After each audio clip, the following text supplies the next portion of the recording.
ఓం గం గణాధిపతయే నమః. హాయ్ అండి, అందరికీ నమస్కారం. మనం ఈరోజు ఈ వీడియోలో జూన్ నెలలో 5 రాజయోగాలు ఏర్పడబోతున్నాయి. ఈ 3 రాసుల వారికి లక్కు కలిసి వస్తుంది. ఇందులో మీ రాశి ఉందేమో చూసుకోండి. ఈ వీడియో కనుక మీకు నచ్చినట్లయితే లైక్ చేయండి, షేర్ చేయండి, సబ్స్క్రైబ్ చేసుకోండి. ఈ వీడియో లాస్ట్ వరకు స్క్రిప్ట్ చేయకుండా చూడండి. ఇలా చేయడం వల్ల ఈ వీడియో మరి కొంతమందికి రీచ్ అవుతుంది. Please subscribe me, support me. June నెలలో 5 రాజయోగాలు ఏర్పడబోతున్నాయి. దీనివల్ల 3 రాసుల వాళ్ళు భారీగా ప్రయోజనాలు పొందబోతున్నారు. వ్యాపారం, ఉద్యోగం, వైవాహిక జీవితంలో ఎటువంటి లోటు లేకుండా జీవిస్తారు. జ్యోతిశాస్త్రం ప్రకారము జూన్ నెల చాలా ప్రత్యేకంగా మారనుంది. ఈ కాలంలో అనేక పెద్ద గ్రహాలు సంచారము, కలయిక జరుగుతుంది. ఫలితంగా 5 రాజయోగాలు ఏర్పడబోతున్నాయి. నెల ప్రారంభంలో జూన్ 1న కుజుడు మేషరాశిలోకి ప్రవేశిస్తాడు.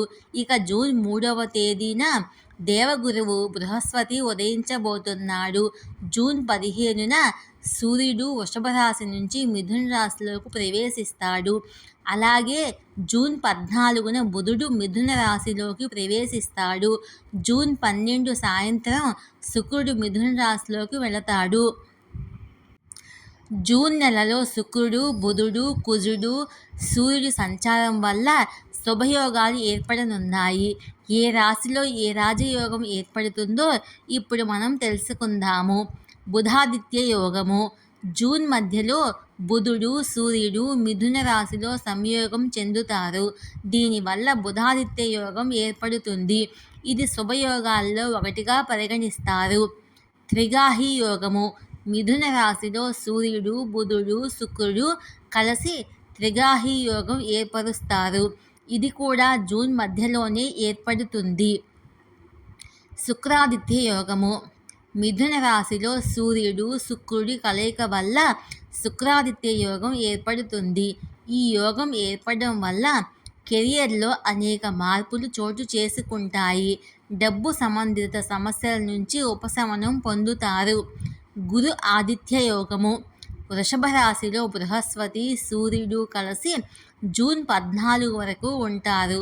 అప్పటి వరకు గురు ఆదిత్య యోగం ఉంటుంది. నవగ్రహాల రాజుగా సూర్యుడిని భావిస్తారు. ఆత్మ, అహం, ఆత్మవిశ్వాసము, తండ్రి అధికారాన్ని సూర్యుడు సూచిస్తాడు. బృహస్పతి గ్రహము సంపద, ఆనందాన్ని సూచిస్తాడు. లక్ష్మీనారాయణ యోగం. ఇప్పటికే ఈ 2 గ్రహాలు వృషభ రాశిలో లక్ష్మీనారాయణ యోగం ఏర్పరిచాయి. మళ్ళీ జూన్ నెలలో బుధుడు, శుక్రుడు కలిసి మిథున రాశిలో లక్ష్మీనారాయణ యోగాన్ని సృష్టించబోతున్నారు. ఈ 5 రాజయోగాల వల్ల 3 రాశుల వారు విపరీతమైన ప్రయోజనాలను పొందబోతున్నారు. ఆ రాశులేంటో ఇప్పుడు మనము తెలుసుకుందాము. మొదటగా వృషభ రాశి. ఈ 5 శుభయోగాలు వృషభ రాశి వారికి శుభాలను ఇస్తాయి. పెట్టుబడుల ద్వారా జీవితంలో సౌకర్యాలు పెంచుకోగలుగుతారు. ఉద్యోగులు చాలా ప్రయాణాలు చేసే అవకాశాలు ఉన్నాయి. తల్లి ఆనందం కోసము డబ్బు ఖర్చు చేస్తారు. కెరియర్లో చాలా స్థిరత్వం ఉంటుంది. సీనియర్లు మీ పనిని మెచ్చుకుంటారు. మంచి పనితీరుతో ఉద్యోగాల్లో అవకాశాలు లభిస్తాయి. సాంకేతికత వినియోగము మార్కెట్లో మిమ్మల్ని బలపరుస్తుంది. వ్యాపారంలో కొత్త ఒప్పందాలు పొందే అవకాశాలు ఉన్నాయి. తద్వారా లాభాలను పొందుతారు. ఆర్థిక జీవిత విషయంలో మంచి డబ్బు సంపాదిస్తారు. జీవితంలో ఆనందము, సంతృప్తి పొందుతారు. డబ్బు ఆదా చేయగలుగుతారు. ఇక రెండవ రాశి మిథున రాశి.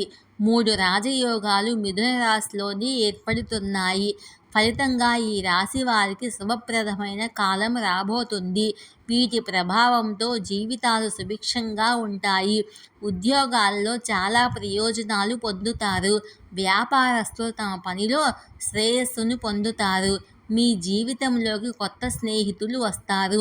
ఉద్యోగస్తులు ఈ కాలంలో ఉన్నత స్థానానికి చేరుకుంటారు. కెరియర్లో మీ అభివృద్ధిని చూసి తల్లిదండ్రులు చాలా సంతోషిస్తారు. సొంతంగా వ్యాపారం చేసుకునేవారు అగ్రస్థానానికి చేరుకొని మంచి లాభాలు గడిస్తారు. తమ పనితీరుతో విదేశాల్లో కూడా కొత్త వ్యాపారం ప్రారంభించడానికి అవకాశాలను ఏర్పరచుకుంటారు. ఆర్థిక పరంగా ఎటువంటి ఇబ్బందులు లేకుండా జీవితాన్ని సాగిస్తారు. అలాగే డబ్బును ఆదా చేసుకుంటారు. సంబంధాల్లో ప్రేమ సామరస్యం ఉంటుంది. జీవిత భాగస్వాములు ఇద్దరూ పరస్పరము స్నేహపూర్వక సంబంధాలను కలిగి ఉంటారు. ఇక 3వ రాశి మకర రాశి. జూన్ నెలలో ఏర్పడిన వివిధ శుభయోగాల వల్ల మకర రాశి వారికి విజయాలు చేకూరతాయి. వృత్తిపరంగా ఉద్యోగులకు ఈ కాలం ఫలవంతంగా ఉంటుంది. ఏ పని చేసినా శుభ ఫలితాలు పొందుతారు. జీతాలు పెరిగే అవకాశాలు ఉన్నాయి. కష్టానికి తగిన ఫలాలు అందుతాయి. విదేశీ పర్యటనలకు అవకాశం ఉంది. వ్యాపారస్తులకు మంచి లాభాలు ఉంటాయి. వ్యాపార భాగస్వామ్యము ఇది అనువైన సమయము. ఊహించిన మూలాల నుండి ఆదాయం పెరుగుతుంది. ఈ కాలంలో డబ్బు ఆదా చేసుకోవచ్చు. భాగస్వామితో స్నేహపూర్వక సంబంధాన్ని కొనసాగిస్తారు. ఈ వీడియో కనుక మీకు నచ్చినట్లయితే లైక్ చేయండి, షేర్ చేయండి, సబ్స్క్రైబ్ చేసుకోండి. Please subscribe me, support me. Thank you for watching.